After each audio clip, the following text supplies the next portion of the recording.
If you file a code complaint against your neighbor, should it be anonymous?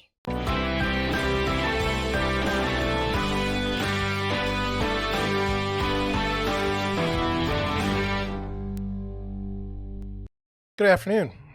So I read a kind of a fascinating article out of Miami, um, the Miami Herald, where it says that Florida has passed a new law that requires you to have a name and an address to be submitted with uh, a neighbor complaint, a noise complaint, something of that nature. Trash, grass is too tall.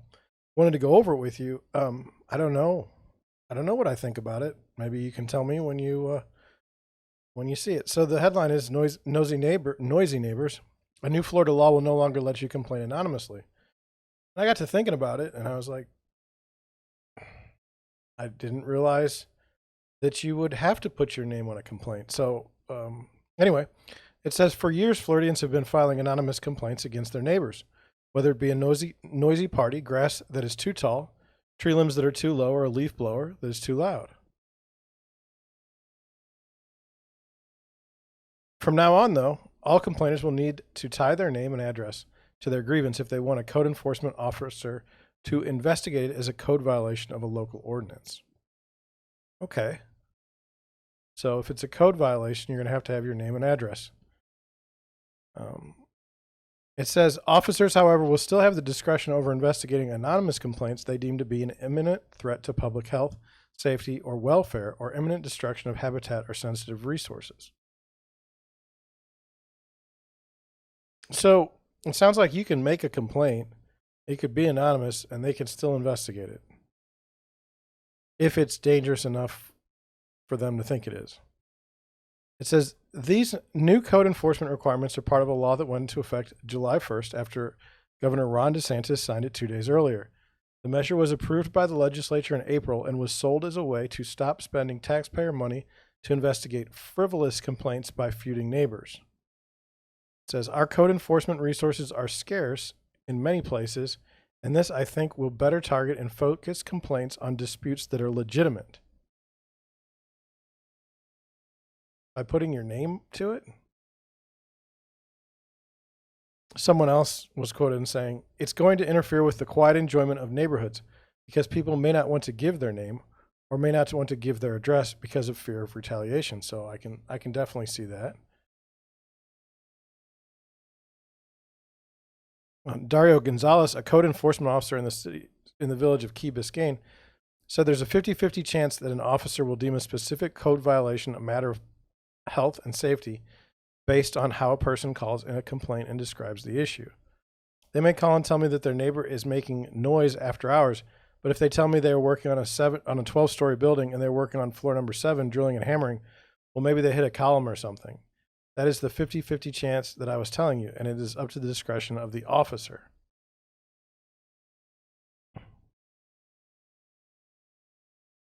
And so then it goes on to say Bradley, which is the person that was part of the bill, said that code compliance violations that may put residents at risk should still be investigated even if anonymous. Our run-of-the-mill cases need to have someone put their name on it. But if it rises to a level of seriousness, then we certainly don't want that to be a reason why a serious matter isn't brought forward.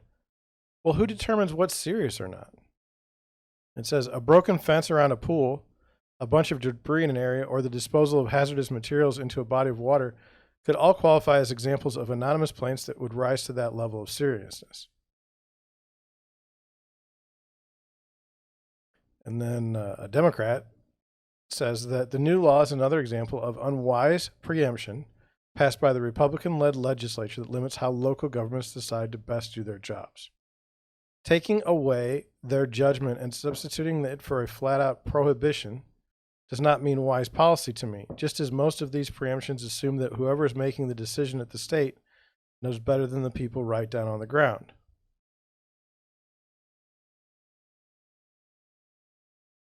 Limits how local governments decide to best do their jobs. Another lawmaker said she had talked to local officials in her district who were unsure what the problem the measure aimed to fix. They made it clear that while the identity of the complainant can be helpful for context, it ultimately doesn't interfere with the code inspector's ability to investigate potential potential violations. In Hillsborough County, the county expects officers to have more time for proactive enforcement because it anticipates a drop in complaints if people choose not to report because they don't want to be anonymous. In Miami Beach, a code compliance director said he didn't know if the new law will have a chilling effect on the reporting of violations, but inspections data show that nearly half of the complaints his department received in a recent 1 month period were from anonymous sources.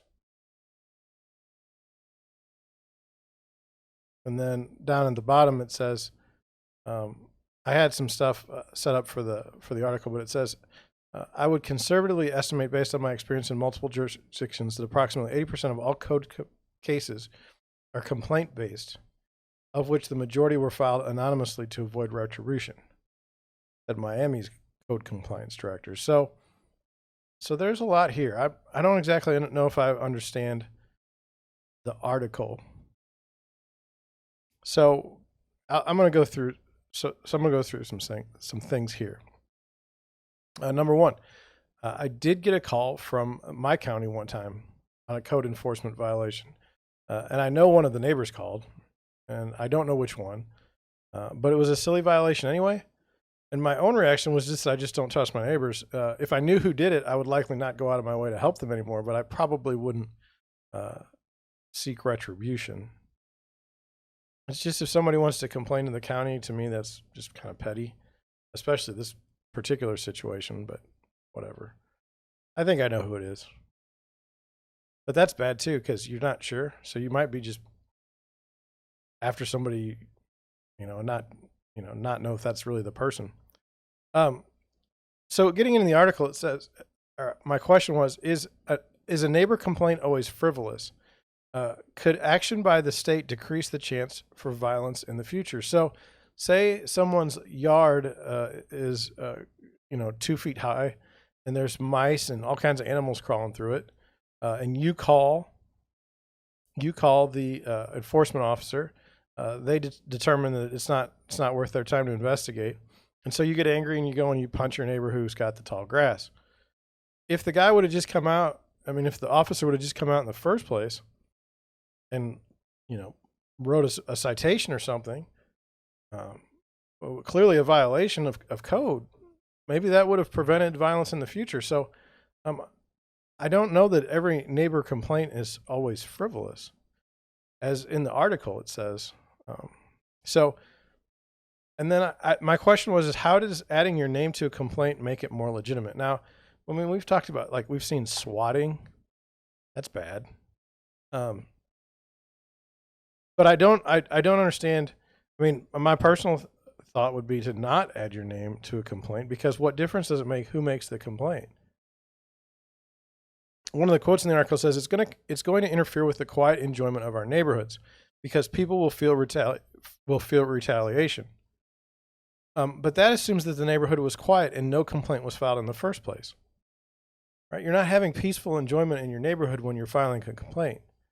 And if you're filing a complaint and then you're dissuaded from doing so because you want to remain anonymous, the problem still existed. You're not going to have it's not going to interfere with a quiet enjoyment. You only get a quiet enjoyment if no one's causing issues, or when you do call, your complaint is responded to and it works itself out. So the law is supposed to give more discretion to the code officers, apparently, but it's an odd thing. So if you make a complaint and put your name to it, the officer can still decide not to investigate further. And I can understand a bogus complaint, but it seems like if a citizen has a complaint and they filed it in the appropriate manner, it should be investigated. So, if you are a citizen and you call the code enforcement and you say, hey, this person's grass is too high, well, then they should investigate. How do they know if it's not too high if they don't go out and look? It doesn't make any sense to me. Using your own intuition or discretion doesn't seem like that makes any sense, because you end up, there's only going to be certain things that you're paying attention to.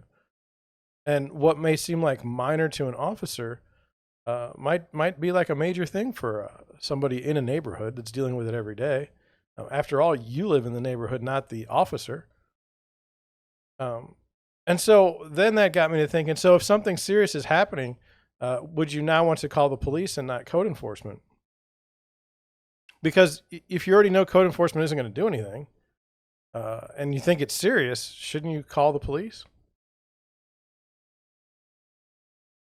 So in the article, it says one county expects less complaints to equal more proactive enforcement because of the limited ability to file a complaint anonymously. So they're saying, hey, since we don't have to pay attention to all these complaints anymore, because they're not going to be filed because people don't want to put their name to it, we can go out and write tickets all we want to now. We'll have a lot more time. That's what it says. I don't know. It says inspection data shows that nearly half of the complaints his department received in a recent 1 month period were from anonymous sources. That's in the article.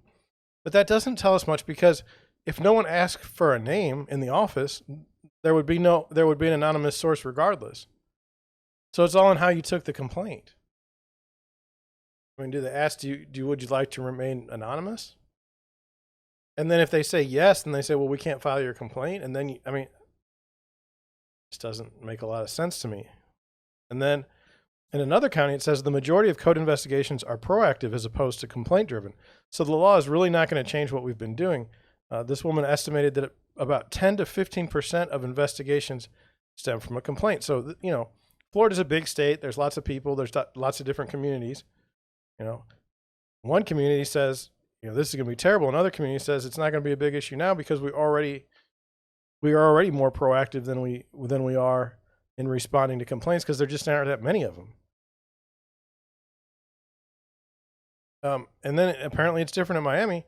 It says there was a quote: I would conservatively estimate, based on my experience in multiple jurisdictions, that approximately 80% of all code cases are complaint based, of which the majority were filed anonymously to avoid retribution. So this guy says in his jurisdictions, 80% of the code's cases are complaint based, which means they don't have time to do,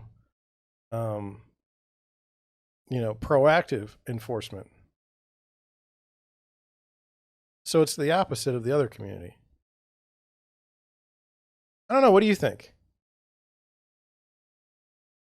I never thought that this sort of thing needed to be a law. I mean, you should be able to call somebody's causing a problem. You should be able to call if it's a code issue. Now, this doesn't apply to building codes, which is odd, because how is the general public going to know all the building codes? That didn't make any sense either. I don't know. I put a link to the article. Read it. See what you think. It's a little bit old. It's a little dated. They've had a couple months to see how it goes. But I'm pretty much on the side of, if you want to file a complaint, you should be able to file a complaint anonymously.